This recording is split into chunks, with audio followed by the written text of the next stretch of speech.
बाळांनो की आपल्याला श्यामच्याईमध्ये आपण ह्याच्या आधीची गोष्ट पाहिली होती मोरी गाय.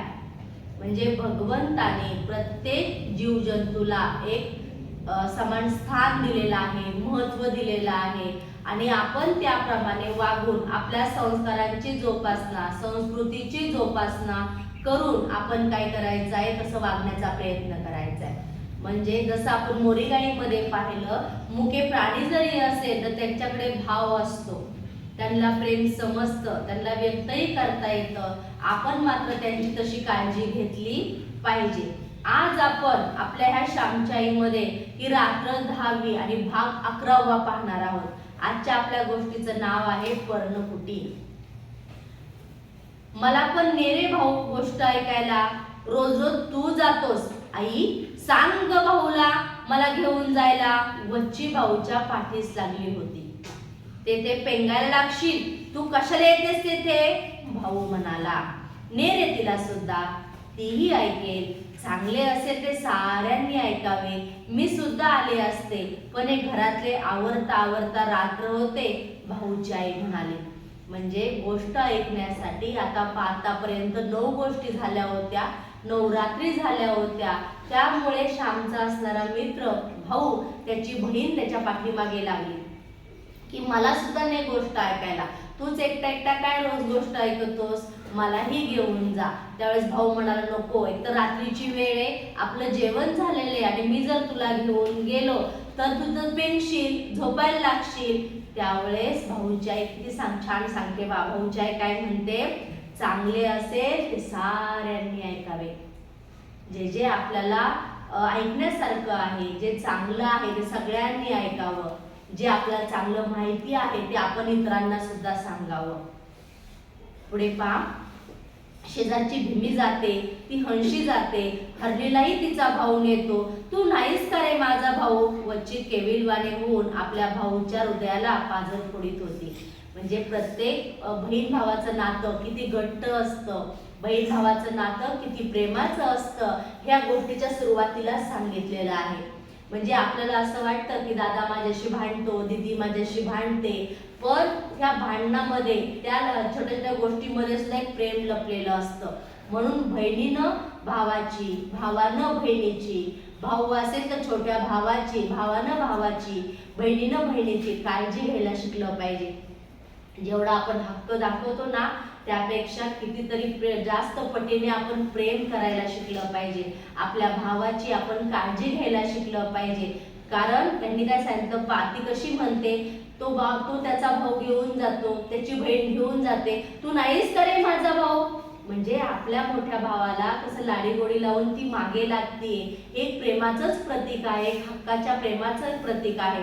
पुढे सांगते, चल तेथे मग, पण मला झोप येते, चल घरी, अशी मला घाई लावलीस तर बघ मात्र. दादा मोठा होता त्यामुळे तो म्हणतो, तुला मी घेऊन जाईल, पण जर तिथं म्हटलीस ना चल घरी, मला झोपायचंय, मला झोपच येते, तर मग माझ्यासारखं वाईट कुणीच नाही. तर झोपायचं नाही, कारण तू ही गोष्ट ऐकायची आणि मलाही छान ऐकू द्यायची. असे बजावून वच्चीलाही तिच्या भावाने आश्रमात नेले. आश्रमातील ही गोष्टीरूप प्रवचने ऐकावयास मुले मुली येऊ लागली. मोठी माणसेही ज्यांना वेळ असतो ती येत असत. आता हळूहळू गोष्टी रंगात यायला लागल्या. हळूहळू श्यामच्या ज्या गोष्टींचं जे रात्रीचं सांगणं आहे ते सगळ्यांना ऐकायला जावं असं वाटायला लागलं. आधी सुरुवातीला फक्त श्यामचे मित्र, श्यामचे सवंगडीच त्या ठिकाणी येत होते, पण हळूहळू गावातली इतर मोठी माणसं, इतर मुलं किंवा मोठ्यांचे त्यांचे लहान बहिणी, लहान भाऊ, त्याचबरोबर ज्याचं आवरून होईल अशी घरातली मोठी माणसं सुद्धा श्यामच्या गोष्टी ऐकायला येऊ लागली. कारण जीवन जगत असताना बाळांनो, आपल्याला असं आपण मोठं झालो म्हणजे असं काय नाही, आता मी मोठी आहे म्हणजे तुमच्याकडनं मी शिकायचं नाही असं नाही. जी चांगली गोष्ट आहे, जो चांगलं ज्ञान आपल्याला देतो, जीवन जगण्यास आवश्यक जो ज्ञान आपल्याला देतो ना, त्या प्रत्येकाकडनं शिकायची आपली तयारी असली पाहिजे. मग तो आपल्यापेक्षा लहान जरी असेल तरी आपण त्याच्याकडनं शिकलं पाहिजे. तेव्हा असं म्हणायचं नाही मी फार मोठा आहे, मला फार कळतं, असं म्हणायचं नाही. ज्ञान घेण्यासाठी, जीवनावश्यक गोष्टी शिकण्यासाठी नेहमी तत्पर, तयार राहायचं आणि नम्र राहायचं. कारण नम्र म्हणजे काय, आपण तुला काय कळतं मला फार कळतं असा जर तुमचा भाव असेल तर मात्र तुमच्याकडे जे आवश्यक आहे गरजेचं आहे ते ज्ञान तुम्हाला कधी मिळणार नाही. त्याच्यामुळे आपल्याला लहान शिकवत असू द्यात मोठे शिकवत असू द्यात आपण नम्र राहिलं पाहिजे. त्यांच्या सांगण्याचा आपण आदर केला पाहिजे. श्याम किती छोटा होता पण गावातले तर मोठे माणसे सुद्धा आता हळूहळू हळूहळू गोष्ट ऐकायला यायला लागली. कारण सुरुवातीलाच सांगितलं की जे चांगलं आहे ते साऱ्यांनी ऐकावं. भाऊचाई म्हणते जे जे चांगलं आहे जे जे शिकण्यासारखं आहे ते सगळ्यांनी ऐकावं. कारण आपण ऐकल्यामुळे आपल्या ज्ञानामध्ये भर पडते, आपले विचार चांगले होतात, आपलं मन स्वच्छ होतं, आपलं अंतःकरण स्वच्छ होतं. ज्या ज्या वेळेला आपलं मन स्वच्छ होईल आपलं अंतःकरण स्वच्छ होईल त्यावेळेस आपल्याला कोणाचा फारसा राग येणार नाही, आपण कोणाचा द्वेष करणार नाही, कोणाला आपण विनाकारण रागवणार नाही. ह्या अशा खूप साऱ्या गोष्टी आपोआप होतात. त्यासाठी आपण चांगल्या गोष्टी ऐकायला शिकलं पाहिजे. मग शिकवणारा आपल्यापेक्षा लहान असो अगर मोठा असो पण आपण ऐकायला शिकलं पाहिजे आणि ऐकून त्याप्रमाणे वागायला शिकलं पाहिजे. पुढे पा वच्ची व तिचा भाऊ आली तो गोष्ट सुरूही झाली होती. शेवटी माझ्या वडिलांना त्यांच्या भावाने घराबाहेर हुसकून दिले.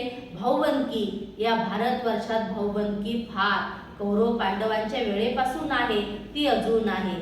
भावा भावा जिथे प्रेम नाही तेथे स्वतंत्रता कशी नांदेल, मोक्ष कसा राहील. ज्या घरात माझे वडील लहानाचे मोठे झाले, ज्या घरात 30 वर्षे बरा वाईट सर्वांचा संसार त्यांनी चालविला, त्या घरात त्यांनी इतर सर्वांनी दही दूध दिले परंतु स्वतः चिंचेचे सारच खाल्ले.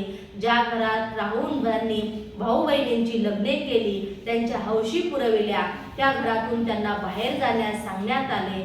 घरात आईलाही अपमानकारक बोलणी सोसावी लागली. आम्ही त्यावेळेस लहान होतो. आई त्या विभक्त होण्याच्या वेळेची हकीकत डोळ्यात पाणी आणून कधी कधी सांगत असे. या ठिकाणी प्रसंग सांगितलाय श्यामनं की आपण आधीच्या गोष्टीमध्ये आपण पाहिलं ऐकलं की श्याम आणि त्याची सगळी माणसं कशी एकत्र घरामध्ये राहत होती. पण आज श्यामच्या वडिलांना काय झालेलं आहे, त्याच्या इतर दुसऱ्या भावांनी घरातून बाहेर हाकलून दिलेला आहे. म्हणूनच याच्या सुरुवातीचा एक प्रसंग सांगितलाय की भावानं भावाशी प्रेमानं वागावं, प्रेमानं बोलावं, आदराने राहावं, एकमेकांचा आदर करावा, एकमेकांचा सन्मान करावा, कोणी कोणाला रागवू नये, ओरडू नये, द्वेष करू नये, रागराग करू नये. सगळ्यांनी एकत्र राहिलं तर घरामध्ये आनंद असतो. त्या घरामध्ये माणसांबरोबर देवबाप्पा सुद्धा वास करत असतो. त्या घरातला आनंद कायम टिकून असतो, त्या घराची प्रगती कायम होत असते. पण आपण पाहतो आपली छोटी बहीण असेल किंवा मोठी बहीण असेल, आपला छोटा भाऊ असेल किंवा मोठा भाऊ असेल, आपलं पटत नाही, आपल्याला राग येतो, आपल्याला चिडचिड होते. म्हणजे आईने खाऊ जरी आणलेला असेल तर आपण मागच्याच गोष्टीमध्ये पाहिलं मोरेगाईमध्ये, मला कसा जास्त मिळेल, मी कसा जास्त खाऊन टाकू, मी लपून छपून कसं खाऊन घेऊ, असा आपला प्रकार होतो. बरोबर ना? असं आपल्याला वाटतं की आईने आणलंय ना. आणि काही जण समजा आपण ताटामध्ये ठेवलं असेल तर पटपट पटपट खाऊन घ्यायला बघतो का, मला जास्त मिळालं पाहिजे. मग मला जास्त मिळालं पाहिजे, मला जास्त आलं पाहिजे, माझं पोट भरलं पाहिजे. ज्यावेळेस मला मला माझं माझं हे येतं ना बाळांनो, हा स्वार्थी भाव आपल्यामध्ये येतो ना, त्यावेळेस आपण माणूस म्हणून नाही, आपण जनावरासारखं व्हायला लागतो. मग आपला माणूस म्हणून जगायचं असेल ना, हे मलाच मिळालं पाहिजे, हे माझ्याकडेच राहिलं पाहिजे, माझंच आधी झालं पाहिजे, हा जो भाव आपल्या मनामध्ये निर्माण होतो ना, तो आपण कमी करायचा प्रयत्न करायचा आहे. त्याच वेळेला तुम्हाला जीवनामध्ये आनंद मिळणार आहे. तोपर्यंत तुम्हाला आनंद मिळणार नाही. तुम्ही किती मोठे झाला, तुमची किती प्रगती झाली, तर तुमच्याकडे जर हे मला सगळं काही मलाच मिळालं पाहिजे, कौतुक माझंच केलं पाहिजे, खाऊ पहिल्यांदा मलाच दिला पाहिजे, काय वाटायचंय मलाच सांगितलं पाहिजे, हे जे आपलं मला मला जे वाटतं ना बाळांनो, ते सगळ्यात महत्त्वाचं आणि दुःखाचं कारण आहे. कारण आपलं दुःखच फक्त त्या गोष्टीमुळे होतं. जर तसं नसेल तर आपल्या जीवनामध्ये आनंदी आनंद आहेच आहे. फक्त आपल्याला ह्या स्वार्थी भावनेपासून थोडं लांब जायचंय आणि मनात स्वार्थ आल्यामुळे आपलं आपल्या भावाशी भांडण होतं, आपलं आपल्या बहिणीशी भांडण होतं, आपलं आपल्या आईशी पटत नाही, आपलं आपल्या वडिलांशी पटत नाही. का? मनामध्ये स्वार्थ निर्माण झाला. पण निस्वार्थ भावनेनं सेवा करायला शिकायची. म्हणून आपण मागच्याच गोष्टीमध्ये पाहिलं, जसं आपण कर्म करणार आहे तसं आपल्याला फळ मिळणार आहे. जशी आपण सेवा करणार आहोत तसं आपल्याला फळ मिळणार आहे. आपण चुकीचं वागलो, आपल्याला फळ पण तसंच मिळणार. आपल्या आयुष्यामध्ये दुःख येणार. आपण चांगलं वागलो की आपल्या आयुष्यामध्ये आनंद येणार, आपली प्रगती होणार, आपण यशाची शिखरे चढत जाणार. मग आपण ठरवायचं की आपला भाव कसा असला पाहिजे, स्वार्थी का निस्वार्थी कसा असला पाहिजे. मग कसा भाव असला पाहिजे? बघा, स्वार्थी भाव म्हणजे माझं मलाच मिळालं पाहिजे आणि निस्वार्थी भाव म्हणजे सगळ्यांना मिळालं पाहिजे. मग कसा भाव पाहिजे? निस्वार्थी भाव आपल्या मनामध्ये असला पाहिजे, हो की नाही? आपल्याला स्वार्थी भाव ठेवायचा नाही. आणि हे कधी घडेल? ज्यावेळेस भावाभावांमध्ये प्रेम असेल, बहिणी बहिणींमध्ये प्रेम असेल, आपण आपल्या आई वडिलांचा आदर करत असू, त्यावेळेला काय होणार आहे की आपल्या मनामध्ये आपोआप निस्वार्थी भाव येणार आहे आणि आपलं अंतःकरण शुद्ध होत जाणार आहे. आता पुढचं जे सांगितलेलं आहे की कसं ते बाहेर पडले, घराच्या बाहेर कसे गेले. तो दिवस मला अजून आठवतो आहे. आमच्या गावात मागे चतुर्थीचा गणपतीचा उत्सव होता. हा नवसाचा उत्सव होता. गणपतीचा सार्वजनिक उत्सव भाद्रपदच होत असे. महाडच्या धारपांनी हा नवस केला होता. त्यावेळेस अभ्यंकरे प्रसिद्ध राष्ट्रीय कीर्तनकार आमच्या गावी आले होते व त्यांची कीर्तने उत्सवात होत होती. गावातील सारी मंडळी देवळाला कथेला गेली होती. त्या रात्री आम्हाला कथेला जाऊ दिले नाही. आम्ही निघून गेलो होतो. रात्री 9-10च्या सुमारास आईने आम्हास उठवले. माझे आई बाप त्यावेळेस घरातून बाहेर पडत होते. सगळे लोक पुढे चालले होते, कीर्तन ऐकायला चालले होते आणि श्यामचे आई वडील घरातून बाहेर सगळं सामान घेऊन चालले होते. आईच्या डोळ्यातून अश्रू गळत होते. ज्या घरात राहून तिने मोऱ्या गाईचे दूध काढले, गडी माणसांना जेवावयास पोटभर घातले, त्या घरात एकेकाळी ती सोन्याने नटून मिरवली. ते घर, ते गोकुळ सोडून ती बाहेर पडत होती. ज्या घरात आईनेचा संसार सुरू केला, तिच्या मुलांना लहानाचं मोठं केलं, तिच्या असणाऱ्या प्राणीमात्रांवर तिने प्रेम केलं, तिच्याकडे जे मजूर कामाला यायचे त्यांना तिने जीव लावला. असा हळूहळू हा फुलवलेला हा जो संसार होता तो तिला आता सोडून घराच्या बाहेर जावं लागत होतं. त्यामुळे श्यामच्या आईला फार वाईट वाटत होतं. श्यामच्या आईच्या डोळ्यातून अश्रू येत होते. दिवसा लाज म्हणून रात्री बाहेर पडत होती. दिवसात सूर्यप्रकाशामध्ये जर घराच्या बाहेर पडलं तर सगळ्या लोकांना कळेल, सगळ्यांना समजेल म्हणून दिवसा बाहेर पडले नाहीत. सगळे लोक रात्री गणपतीच्या उत्सवामध्ये कीर्तनाला गेल्यावर अंधाऱ्या रात्रीमध्ये श्यामची आई श्याम यांनी घराच्या बाहेर जायचं ठरवलं. माझा धाकटा भाऊ तिच्या कडेवर होता. यशवंताच्या पाठचा तो भाऊ. वडील पुढे झाले. त्यांच्या पाठोपाठ आई व मी मुकाट्याने जात होतो. कोठे जात होतो? आईच्या माहेरी जात होतो. गावातच आईचे माहेर होते. आजोळाच्या घरी त्यावेळेस कोणी नव्हते. आजोबा आजी पुण्यास मुलाकडे गेले होते. काही दिवसांनी ती परत येणार होती. रात्री लपत छपत आम्ही आजोबांच्या घरी आलो. देवळात आनंद चालला होता, परंतु आम्ही सुटक्यासारखे वनात चाललो होतो. देवाच्या या विशाल भूमीवर एकाच वेळी अनेक प्रयोग चाललेले असतात. या ठिकाणी सांगितलंय की श्याम म्हणतो की माझ्या आईला फार वाईट वाटत होतं. माझ्या आईला डोळ्यातून सतत अश्रुधारा वाहत होत्या की एवढ्या दिवस एवढं सगळं कष्ट केलेलं असताना आज एवढं सगळं सोडून घराच्या बाहेर पडावं लागतं. कुठे जायचं? मग त्यांच्या आजोबांच्या घरी जायचं ठरलं. पण या ठिकाणी श्याम म्हणतो आम्ही तिकडे जात असताना एका ठिकाणी मंदिरामध्ये आनंद उत्सव चालला होता. देवाच्या दारामध्ये कीर्तन चाललं होतं, सगळी लोक आनंदाने ते कीर्तन ऐकण्यात दंग झाली होती आणि आम्ही मात्र दुःखाच्या वाटेने एकसारखे सुटक पडल्यासारखं चाललो होतो. आमच्या वाटेला मात्र दुःख आलं होतं आणि जे मंदिरात मधले लोक होते त्यांच्या वाटेला मात्र सुख आलं होतं. मग त्यावेळेस श्याम म्हणतो ही भगवंताची लीला आहे, हे भगवंताचं सांगणं आहे, हे भगवंताचं करणं आहे. ह्या विशाल अशा एकाच भूमीवर अनेक ठिकाणी अनेक नवे नवे प्रयोग चाललेले असतात. एका ठिकाणी आनंदोत्सव चाललेला असतो, ते एका ठिकाणी दुःखाचा डोंगर कोसळलेला असतो. म्हणजे हे सगळं फक्त ही भगवंताची कलाकृती आहे आणि हे आपण जसं आहे तसं स्वीकारायला शिकलं पाहिजे. आज आपल्या वाटेला दुःख आलं म्हणून खूप सारं रडत बसायचं, हातपाय पुढत बसायचं नाही. दुःखातून बाहेर पडण्यासाठी प्रयत्न करायचा, कष्ट करायचं, मनोधैर्य वाढवायचं आणि वाटचाल करत राहायचं. दुःख आलं, आज आपलं हे नाही मिळालं, आज मनासारखं नाही जगता आलं म्हणून रडत बसायचं नाही. त्याचप्रमाणे श्यामचे आई वडील, श्याम त्याचा लहान भाऊ हे सुद्धा रडत बसले नाहीत. तर त्यांच्या मनामध्ये असा एक विचार आला, काय भगवंताची लीला असेल, काय भगवंताचं करणं असेल की त्याच्या एकाच विशाल अशा भूमीवरती एका बाजूला दुःख आहे आणि एका बाजूला आनंद आहे. पण त्यावेळेस पुढे श्याम सांगतो, नवीन घरी आता सवय झाली, परंतु आईच्या तोंडावरची खिन्नता गेली नव्हती. काही दिवसांनी आजी परत आली. माझी आजी जरी स्वभावाने प्रेमळ होती तरी थोडी हट्टी होती. माझी आई होई तो आजीजवळ मिळते घेई, कारण स्वतःची परिस्थिती ती ओळखून होती.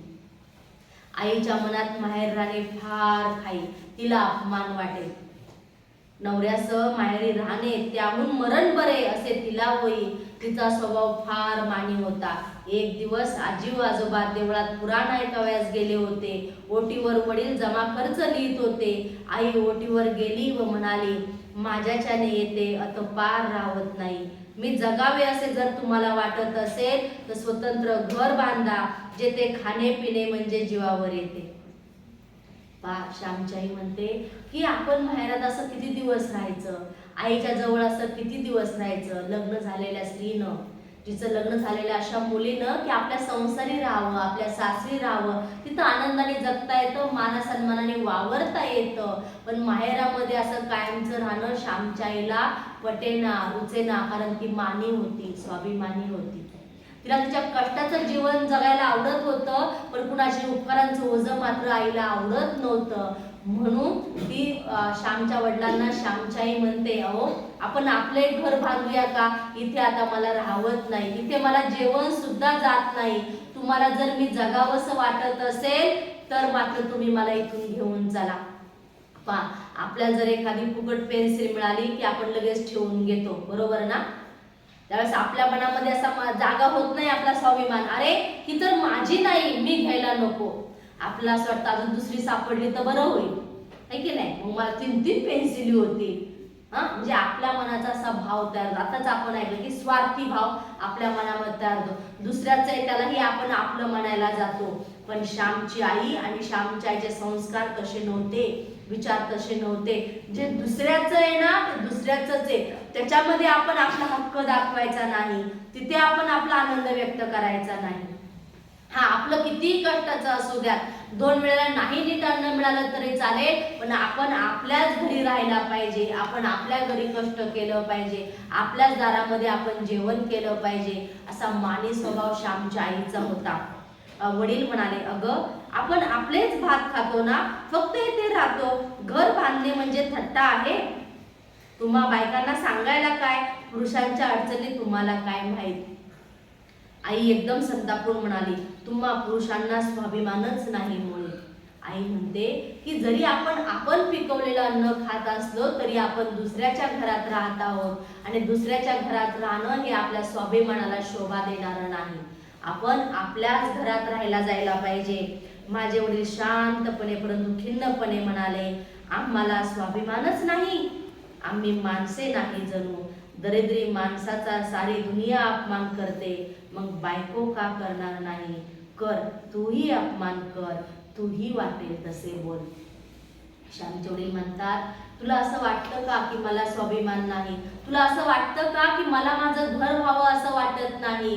जेव्हा आपल्याकडे सगळं चांगलं असतं त्यावेळेस सगळे लोक चांगले असतात, पण जेव्हा आपली गरिबी येते त्यावेळेस सगळे लोक आपला अपमान करायला लागतात. बाहेरचे लोक तर अपमान करतात, घरातले लोकही अपमान करायला लागतात. त्यावेळेस श्यामचे वडील म्हणतात, तू माझी बायको आहेस आणि तरी तू सुद्धा माझा अपमान करते आहेस, म्हणजे आम्हाला स्वाभिमान नाही, आम्ही जणू माणूसच नाही.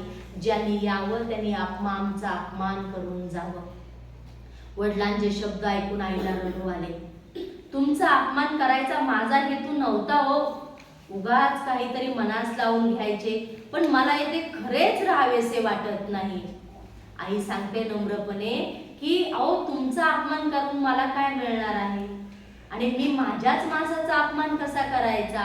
मला तुमचा अपमान करायचा नव्हता, फक्त माझं प्रामाणिक एवढंच एक मत आहे, असं मला दुसऱ्याच्या घरात राहू वाटत नाही, इथे मला जगावंसं वाटत नाही, मलाही का राहावेसे वाटते. परंतु तुला आपली परिस्थिती माहीत आहे ना, कर्ज आहे त्याचे व्याजही देता येत नाही, घर कशाने बांधावयाचे, कसे तरी गुरांच्या घोट्यासारखे नाही ना घर बांधावयाचे, त्यात राहणे म्हणजे अपमान असतो. वडील आईची समजूत करीत म्हणाले. वडील म्हणतात की आपण आपल्या डोक्यावरती सध्या आता कर्ज आहे, ते कर्ज आपल्याला फेडायचे, आणि गुरांसारखं कसाही गोटा बांधून आपण ते राहिलो तिथेही आपला अपमानच होणार आहे. जसं आपण दुसऱ्याच्या घरात राहतो म्हणून आपला अपमान होणार आहे, अगदी त्याचप्रमाणे गुरांसारखा जो घोटा असतो तसं जरी घर बांधून राहिलो तरी आपला लोक अपमानच करणार आहेत. गुरांचा गोठाही चालेल. आई किती स्वाभिमानी होती, आईची किती कष्ट करायची तयारी होती.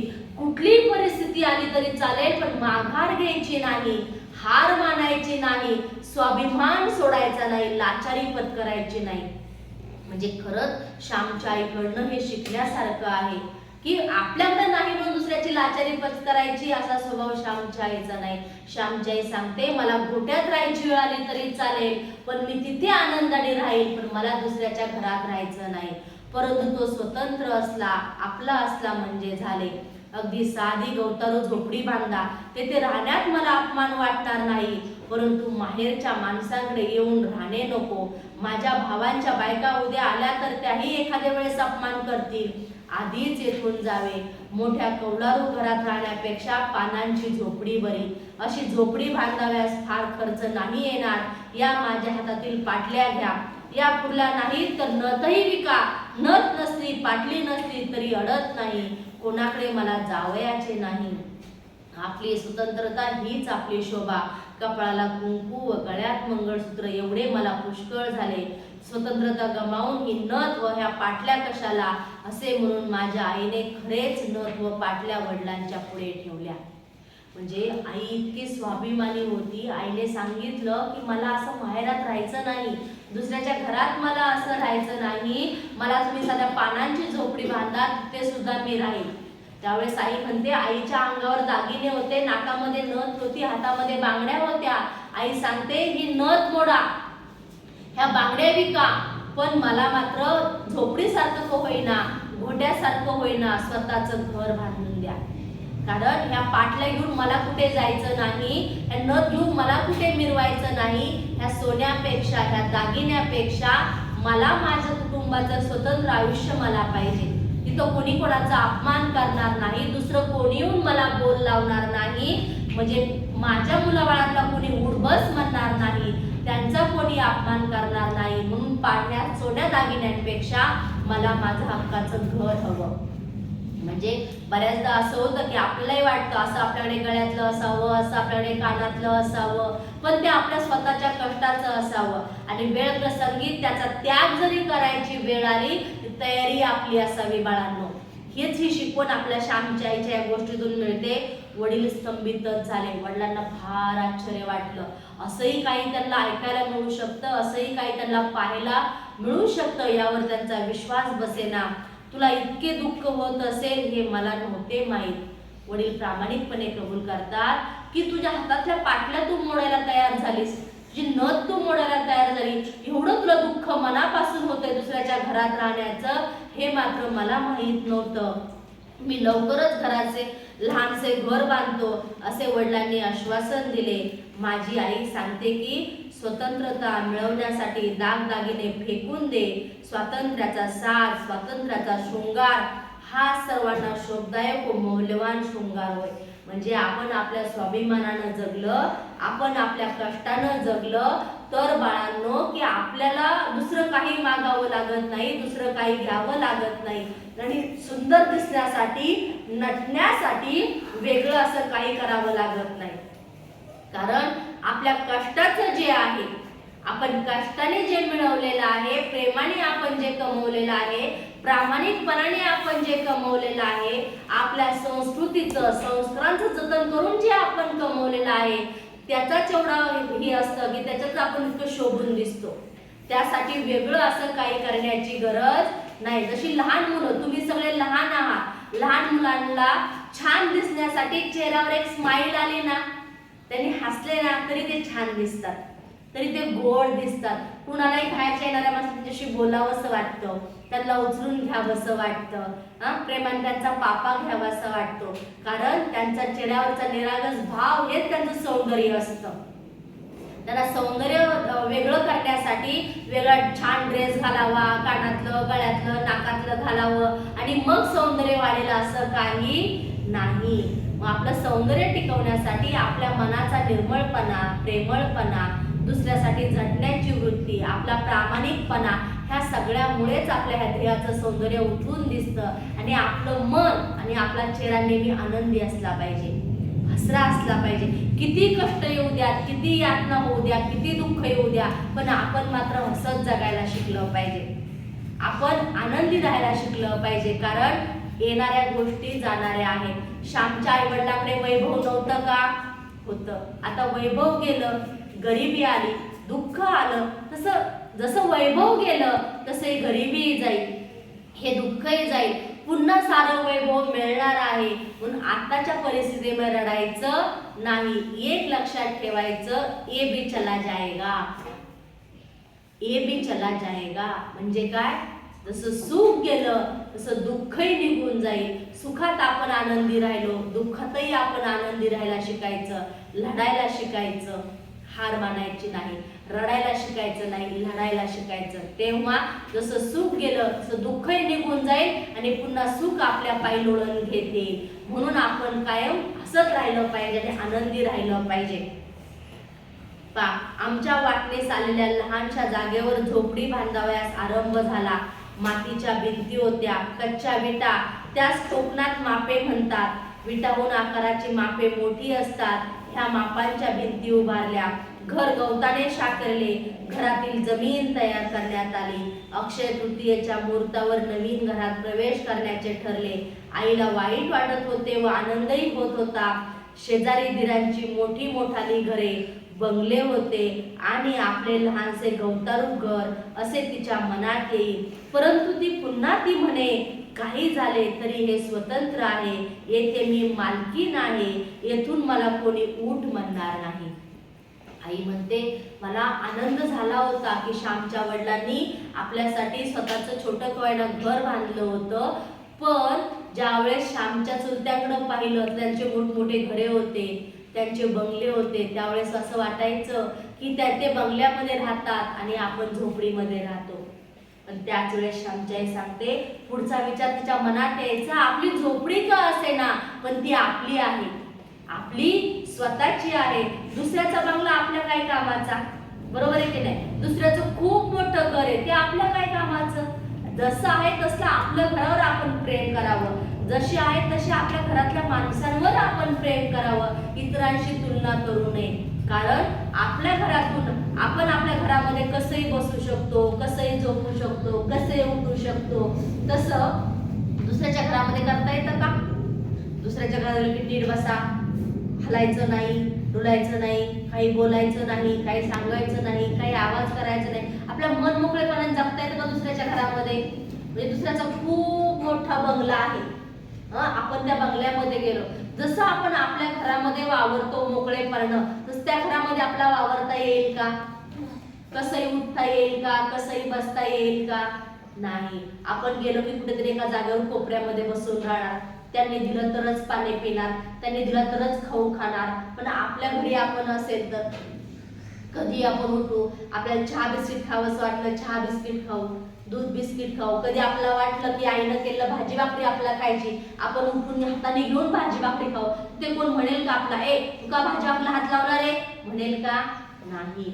म्हणून आपलं जे आहे ना ते आपलं स्वतःचं आपल्या हक्काचं असतं, ते आपल्या प्रेमाचं असतं. म्हणून आपल्याकडे जे आहे त्याचा अभिमान बाळगायचा, त्याचा स्वाभिमान बाळगायचा, ते जपायला शिकायचं, त्याच्यावरती प्रेम करायला शिकायचं. दुसऱ्याला किती चांगलं असेल तर ते आपल्या उपयोगाचं नाही, ते आपल्या कामाचं नाही. झोपडी वजा घराची वास्तुशांती करण्यात आली. प्रथम घरात देव नेऊन ठेवले, मग सामान नेले. नारळाचे घाटले आईने केले होते. प्रसंग साजरा केला पाहिजे होता. सारा दिवस गडबडीत गेला. वडील लोकांना सांगत होते तात्पुरते बांधले आहे, पुढे मोठे बांधू. परंतु आई आम्हास म्हणे ह्यांच्या हातून मोठे घर आता केव्हा कोठून बांधले जाणार. मला मोठे घर आता देवाकडे गेल्यावर मिळेल. परंतु ही मठीच माझा स्वर्ग आहे, कारण येथे मी स्वतंत्र आहे. येथे पिंडेपणा नाही. येथे खाल्लेली मीठ भाकर अमृताप्रमाणे लागेल, परंतु परक्याकडे खाल्लेली बासुंदी पुरी नको. आई सांगते वडिलांना पण लाज वाटायची, वडिलांना पण अपमान वाटायचा की झोपडीसारख्या एकेकाळी बंगल्यात राहणारे हे श्यामचे वडील आज कुठे राहतात, ते झोपडीमध्ये. त्यामुळे त्यांना अपमान झाल्यासारखा वाटायचा. म्हणून श्यामचे वडील लोकांना सांगायचे तात्पुरतं बांधले हो, आम्ही थोड्या दिवसांनी मोठं बांधणार आहे, थोड्या दिवसांसाठी बांधली आहे झोपडी, आम्ही आता ना नवीन घर बांधायला घेणार आहे. त्यावेळेस श्यामची आई श्यामला म्हणते श्याम आता परत आपलं मोठं घर होईल का नाही माहित नाही, पुन्हा आपल्याला मोठं घर मिळेल का नाही माहित नाही, कदाचित मी देवा घरी गेल्यावरच आपण मोठं घर बांधू.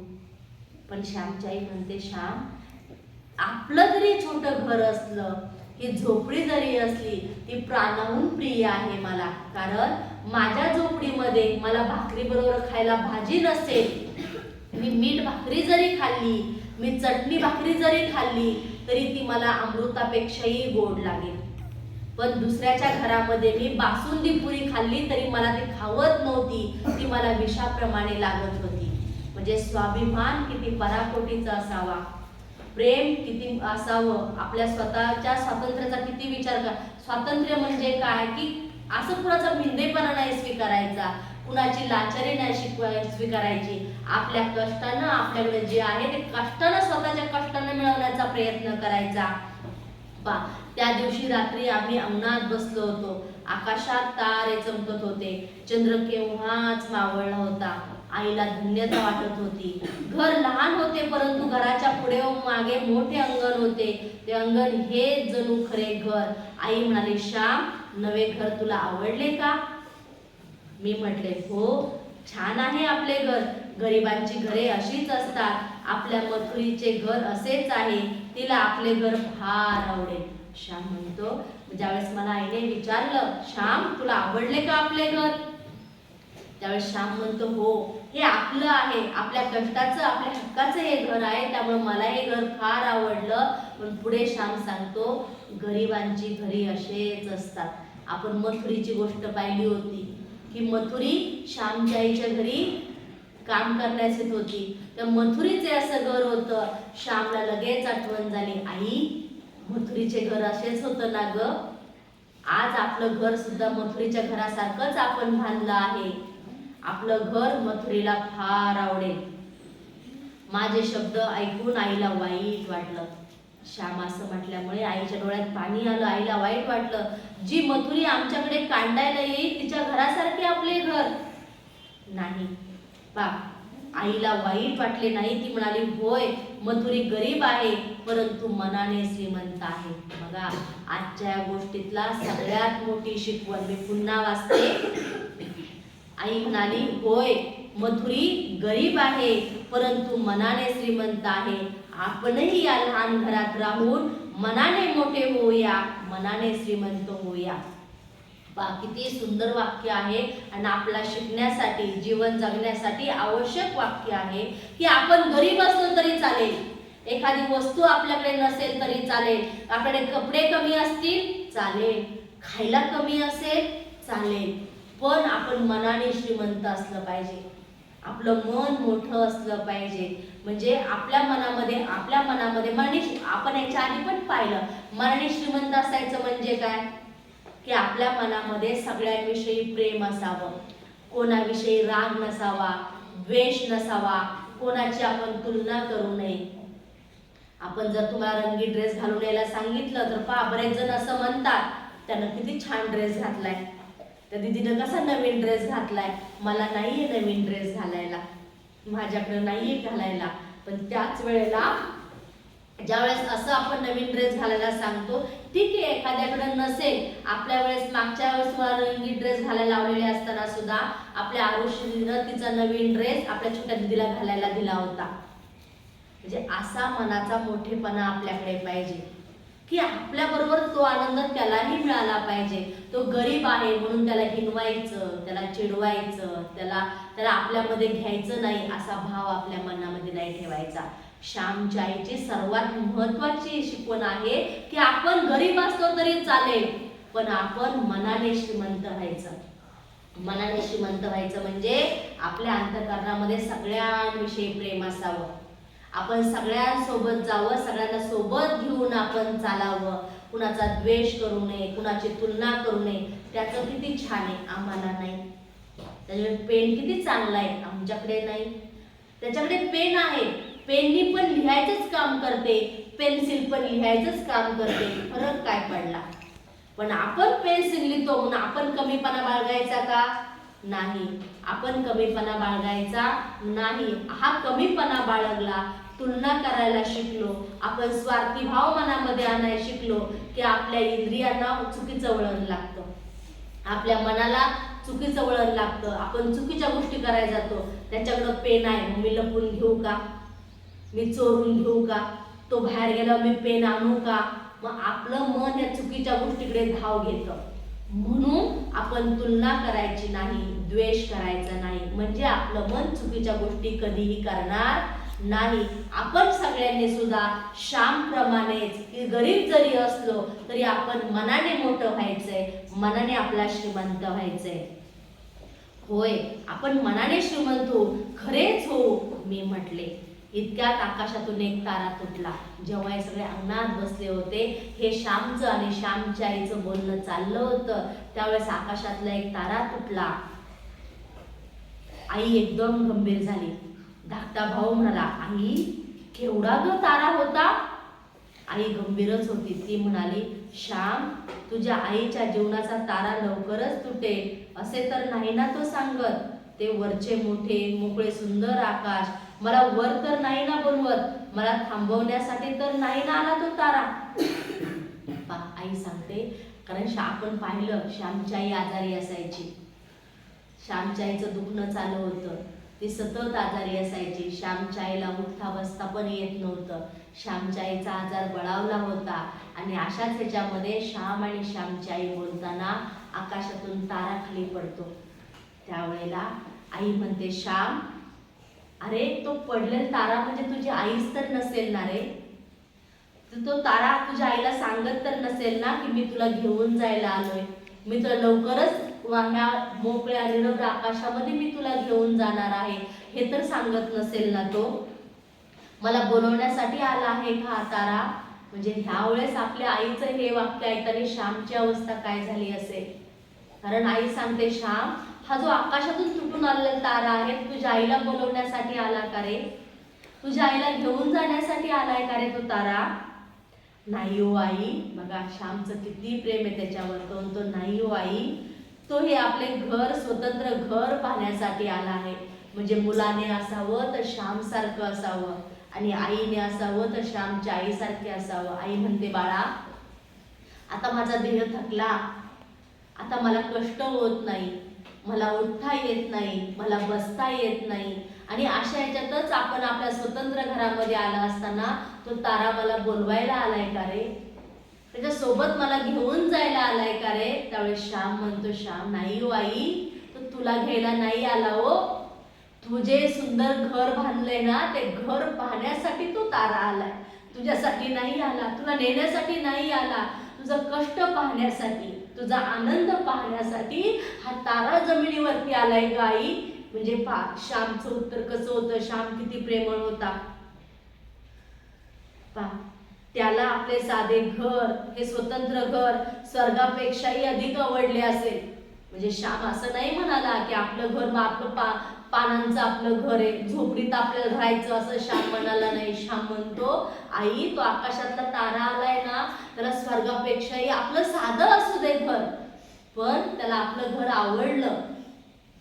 त्याला आपलं साधं घर स्वर्गापेक्षाही सुंदर वाटलं, म्हणून तो तारा आकाशातून जमिनीवर आला ग ताई. आई, यमुनेच्या पाण्यात गोपाळांनी हात धुतल्यावर जे शिटकन पाण्यात पडत ते खाण्यास स्वर्गातील देवेत असे त्या हरी विजयात नाही का, तसे घर पाहावयास ते तारेही येतील, कारण आपल्या घरात प्रेम आहे, तू आहेस.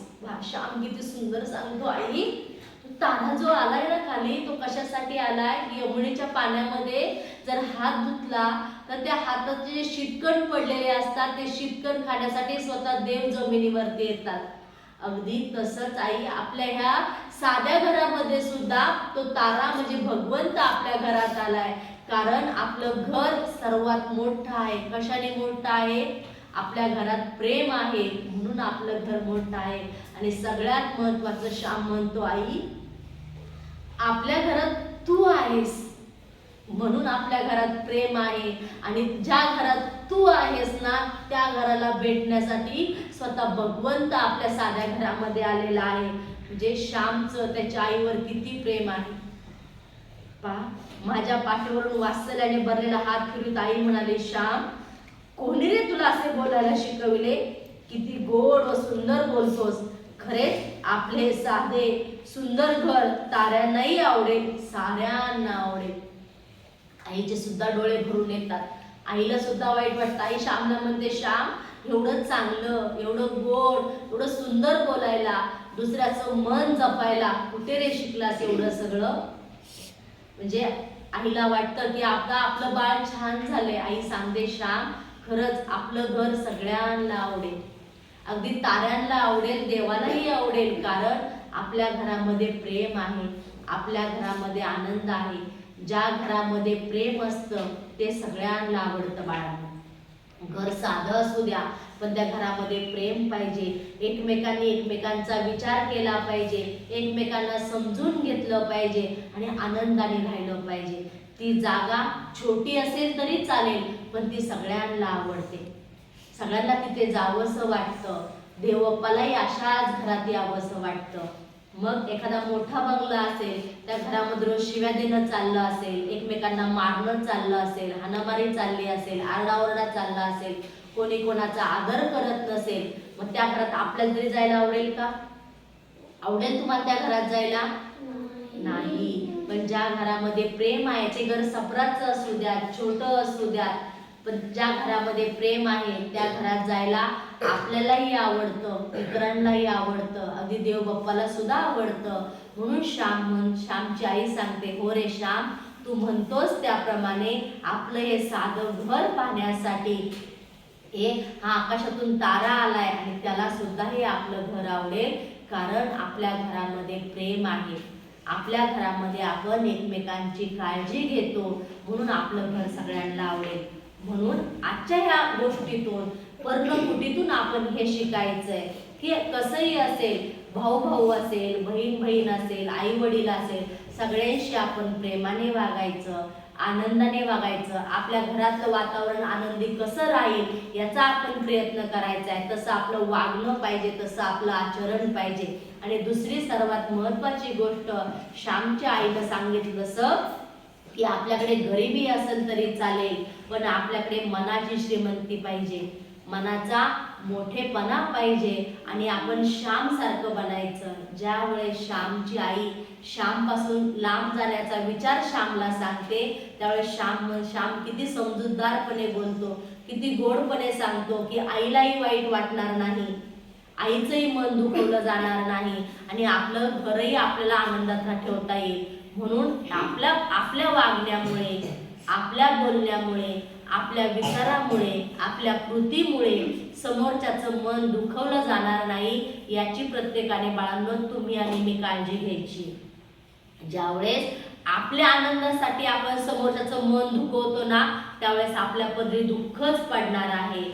पण आपल्याला आनंद नाही मिळाला तरी चालेल, पण दुसऱ्याचं मन दुखवायचं नाही, दुसऱ्याला त्रास होईल असं कधी वागायचं नाही. मग आपल्या घरातले मोठे माणसं असू द्या, छोटी माणसं असू द्या, आपल्या शेजारचे असू द्या, शाळेतले असू द्या, दुसऱ्याला त्रास होईल असं वागायचं नाही, दुसऱ्याचं मन दुखेल असं वागायचं पण नाही आणि बोलायचं पण नाही. कधी कधी आपण पटकन बोलून जातो, त्याच्यामुळे दुसऱ्याचं मन दुखवलं जातं, बरोबर ना? मग असं दुसऱ्याचं मन दुखेल असं आपण बोलायचं नाही, कारण आपल्याला मनाने श्रीमंत व्हायचंय. कसं व्हायचंय आपल्याला? मनाने श्रीमंत. होणार सगळे मनाने श्रीमंत? नक्कीच. आपण आजच्या गोष्टीतून हे शिकूया आणि आपण उद्या पुढच्या गोष्टीमध्ये भेटूया.